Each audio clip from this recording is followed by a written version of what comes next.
विजयदशमी के मौके पर राष्ट्रीय स्वयंसेवक संघ के कार्यक्रम में पहली बार एक महिला चीफ गेस्ट बनी।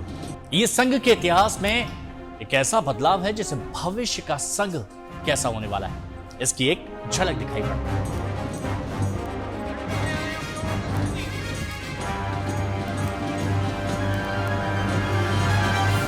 मोहन भागवत के आरएसएस प्रमुख बनने के बाद से संघ में कई सारे बदलाव हुए हैं और यह भी कहा जाता है कि इसमें अप्रत्यक्ष तौर पर पीएम नरेंद्र मोदी के विजन की छाप दिखाई पड़ती है, जिससे संघ की अंतर्राष्ट्रीय पहचान बनती नजर आ रही है। भागवत 2009 में आरएसएस के नए सरसंघ चालक बने और जब मोहन भागवत सरसंघ चालक बने तो 59 साल के थे। तब वो आरएसएस के सबसे कम उम्र के संघ प्रमुख बने। भागवत को ऐसे संघ प्रमुख के तौर पर जाना जाता है जिन्होंने पिछले कुछ सालों में संघ को विस्तार देने के साथ साथ नए जमाने के लिहाज से इसे मजबूती भी दी। पीएम नरेंद्र मोदी की शैली से तालमेल बिठाते हुए भागवत कैडर आधारित संघ परिवार की ओर आम लोगों को जोड़ना उन्होंने शुरू किया और उनके दरवाजे निचले स्तर पर काम करने वाले नेताओं के लिए खुल गए।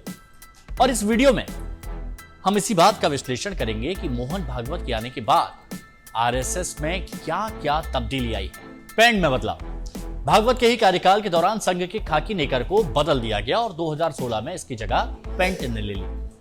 यूनिफॉर्म के बदलते ही संघ से जुड़ना छात्रों और दूसरे लोगों के लिए अब आसान हो गया। 91 साल बाद विजयदशमी के कार्यक्रम में स्वयंसेवक हाफ पैंट की जगह ब्राउन कलर के फुल पैंट में नजर आए।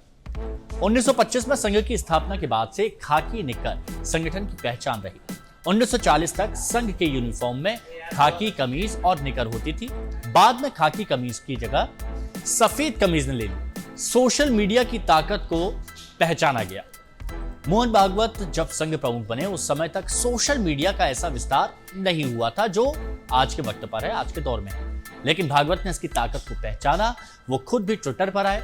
भागवत के बारे में ये कहा जाता रहा है कि वो तकनीक को लेकर बहुत ज्यादा सिलेक्टिव है, लेकिन संघ ने उन्हीं के कार्यकाल में इंटरनेट और सोशल मीडिया पर अपनी मजबूत पकड़ बनाई है।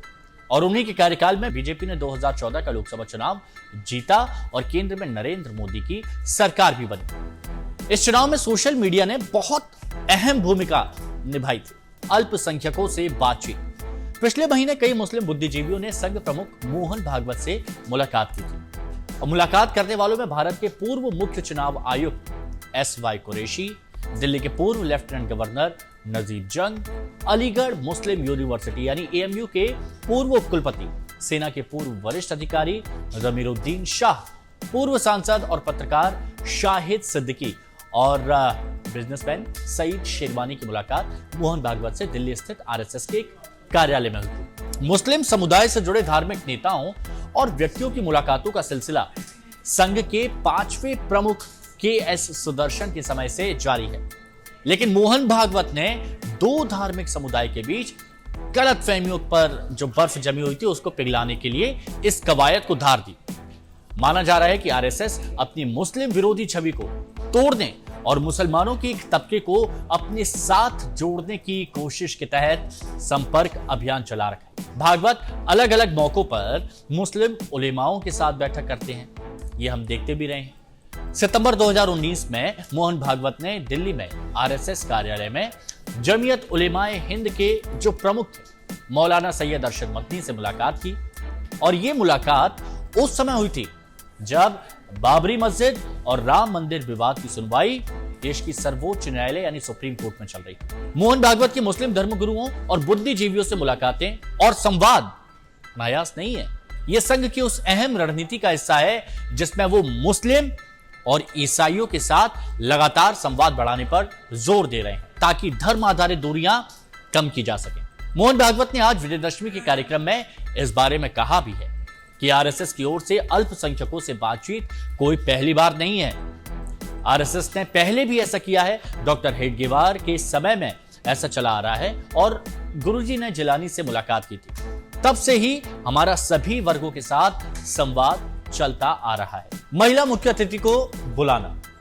संघ अपने वार्षिक दशहरा कार्यक्रम में अलग अलग क्षेत्र और राजनीतिक दलों के लोगों को बतौर मुख्य अतिथि बुलाता रहा है और इस बार पर्वतारोही संतोष यादव को मुख्य अतिथि के तौर पर बुलाया गया। यह माना जा रहा है कि बीजेपी की ओर से महिला वोटरों को आकर्षित करने की कोशिश के तहत संघ ने भी महिलाओं को जोड़ने के लिए ऐसा किया है। हालांकि संघ चुनाव नहीं लड़ता, लेकिन वो जो कुछ भी करता है उसका फायदा संघ को जरूर मिलता है, बीजेपी को जरूर मिलता है। और इसी सोच के तहत संतोष यादव को संघ के विजयदशमी कार्यक्रम के मुख्य अतिथि के तौर पर बुलाया गया। संघ ने बड़े राजनीतिक और सामाजिक संदेश देने की यहां पर कोशिश की है। अब तक संघ की एक पारंपरिक छवि बनी हुई है, जिसे लेकर उस पर यह भी आरोप लगते रहे हैं कि यह संगठन महिला विरोधी है या महिलाओं के लिए इसमें कोई जगह नहीं है। हालांकि 1936 में ही संगठन में महिलाओं के लिए राष्ट्र सेविका समिति नाम की एक विंग है, लेकिन यह कहा जा रहा है कि संघ महिला विरोधी छवि से मुक्त होने के लिए संघ के सबसे बड़े सालाना जलसे में एक महिला को मुख्य अतिथि के तौर पर शामिल कर यह संदेश देने की कोशिश करता नजर आया है कि वो महिला विरोधी नहीं है। संतोष यादव को इस कार्यक्रम का मुख्य अतिथि बनाने के सवाल पर मोहन भागवत ने यह भी कहा कि आरएसएस के कार्यक्रम में महिलाओं की भागीदारी डॉक्टर साहब यानी डॉक्टर हेडगेवार के समय से ही हो रही है। अनुसुईया काले से लेकर कई महिलाओं ने आरएसएस के कार्यक्रमों में हिस्सेदारी ली है, और वैसे भी हम आधी आबादी को सम्मान और उचित भागीदारी तो देनी होगी।